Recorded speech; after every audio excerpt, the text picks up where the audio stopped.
Okay, good morning. So we are up to Siman Kuf Samach Ches, Sif Yud Aleph. We'll do two Sifim today, Mr. Shem, two quite short Sifim. And what we're going to discuss is, we'll get to this issue. I don't know if anyone does this, but when you dunk your biscuit into your coffee, what to do in that situation, mitzad brachas. I'm not talking mitzad etiquette, but mitzad brachas. So says the Machaba, Yesh mi she'omer, the perurin shenoisten b'mayim, that crumbs that you put in water, v'hamayim mislabnim machmas haperurin, and the crumbs, they sort of changes the form, the nature of the bread. Ozule turosa, it sort of changes the whole format of the bread. Pirush, Keilu omat torisa, the appearance of the bread, the nahama of the bread. In that situation, you make a mezonos and an alamichya at the end. Says the Mishnah Berurah, to pirurin shenois in hainu. We're talking about dafka kashein bohem kazayis. There isn't a kazayis. The ilu yesh bohem kazayis ein zorich toyar lechem. Because if there is a kazayis of these crumbs that you sort of push together, then then that would be different. Then you would make hamoitzi and brachas hamazon. But mayim, you put them in water. V'hanoisim chatichas pas. And if you take a piece of bread, shemiyavshin ala gecholim, that you dry this piece of bread on coals, b'sheichar shekarin penich, which is some sort of liquid with alcohol, whatever that is, snim equals at the bottom. Ein bohem kazayis, and there's not a kazayis in them. V'hasheichar mislab naradei hashriya, and the alcohol becomes white by you sort of soaking it in it. Nami dina hocha. Again, the same thing would be, you make a ber minei mezonos. If you put only a little bit of bread in hot alcohol, that you're going to be able, you're sort of giving the alcohol some sort of taste, but not because, or to give it some sort of substance. Because really that's the ikar is the sheikhar, and you're just putting flour in to make it, or bread in to thicken it or to give it some sort of substance. And therefore you can disregard the bread, and the ikar is therefore the sheikhar, and that would only have a shehakol. Ozlei, it's lost its form, its shape, its appearance of bread. Va'af says Mishabur Samachimel, Va'af Mavur B'Soif Sif HaKodim, the Perun She'ena Mavushal V'Lo Mechuba, the crumbs that are not cooked and are not attached. Afilu Me'in Bohem Toya Lechem Mavarach HaMoitzi. You do make a hamoitzi. Afilu ha'yishrim b'mayim, k'mishak sav nisham. Dafka ha'asam she'nishtanet tzuras ha'pas be'etzem klal. There's different because it hasn't lost its appearance of bread. It looks like bread still. Therefore, you still make a hamoitzi. She'nishra b'mayim rak zman mu'ad, because it was only submerged in the liquid for a small amount of time. Mashalim minkar b'tah lechem hu rak mipnei katnusei. That it just is only small, therefore that's why it didn't have an appearance of bread. It's sort of soaking in liquid for a long time until the liquid becomes whitish because of the bread. So that's a sign, the whiteness of the water, that it's sort of the bread has lost its shape of bread. Therefore it's lost its status of bread, and therefore you can make a mezonos on it. Okay, Yud Beis.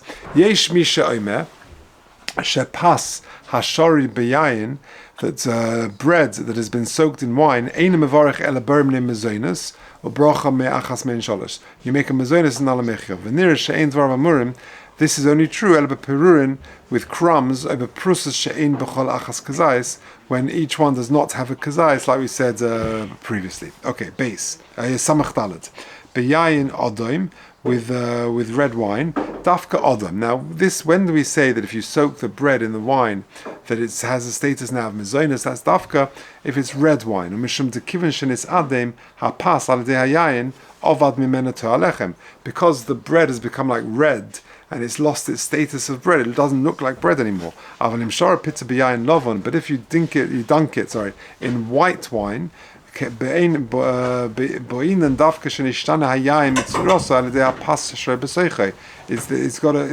the wine to change to color, for the bread to no longer be called bread, or like we said just now. and therefore you make you soak it in red wine, and therefore it's lost its status of bread, and therefore you make a mazonos in it. Rotzalema la'afuke shelo yivarach alei hamoitzi, that you no longer make hamoitzi. And with regards to the bracha on wine, what bracha do you make on this? If your focus is on the bread, that's your ikka. And the function of the wine is just to sweeten the bread. Then the wine becomes toffel, it becomes subordinate. And the only one bracha you're going to make is a mazonos on the bread.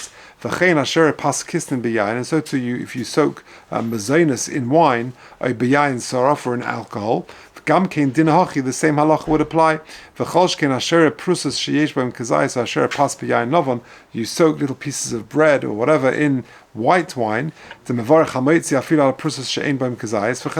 because there you haven't lost the status of wine, of bread, and therefore you would still make hamoitzi on that.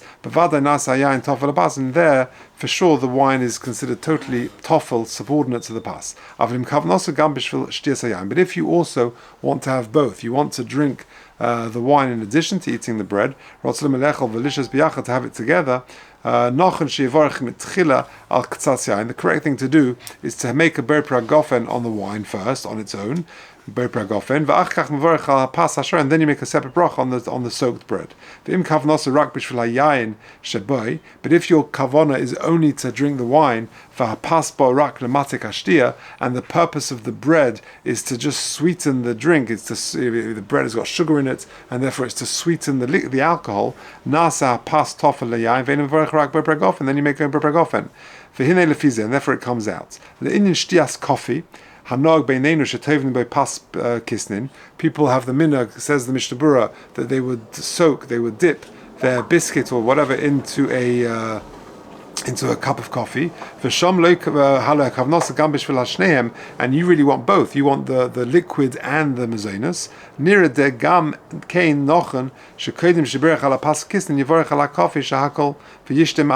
Therefore, before you make a mazonos on the thing, to have a little bit of the coffee and make a shahakal on that. The Yosef says the Mishnah Berurah, make a bracha first on the mazonos before you soak it. And then you make take a little bit of the sugar they had in those days. They would bite the sugar and they would make a shahakal. That would be yotze the coffee as well, which is the shahakal. I'll make a ha'ara in a second, but let's just finish off. Samach vav she'ein t'im hoya boi kazayis halamevu le'el t'mevarach hamoitzi afilu b'sha'ava tolechem. If you have a lot of it, then this bread you'd actually need a hamoitzi on it. Now, if you look at number 59, he says umavur midvar in the second paragraph. Midvar of kan she'af she'ein shoyse es hakofe machilas hapas bekisnin b'basachas mikol mokom ein levar shahakol ala coffee ba'atzma. It seems to be implying that you make a shahakol on the sugar, not on the coffee. Mesofik shemehu tofel lu'uga or patim bracha, not because the concern is that the coffee is really subordinate, is toffel to the mazonos. Ubia hagon Reb Nisim Karelitz shemeduba ba'ofen she'ein shoyse es hakofe ala machmas ha'greris ha'meichel. And the drinking of the coffee is not really so important for him. But I think 99% of times nowadays, my impression is, for those people who sort of dunk their biscuits into their coffee, they want their biscuits and they want their coffee and they want the combination. So therefore, the best thing to do is to make a mazonos on the biscuit and to make a shahakal on the coffee, and then you're definitely covered. And then you would dunk your biscuit into the coffee and to have the combination of the both. That would be beseder. But you need first to make two separate brachas, a mazonos on the biscuit, a shahakal on the coffee, and then you're definitely covered. If you want to dunk your biscuit into the coffee afterwards, then there's no problem. I'm not suggesting you do this on a shidduch and as an etiquette, but just we're talking in terms of hilchos brachas. Beseder. Okay, we'll leave it there.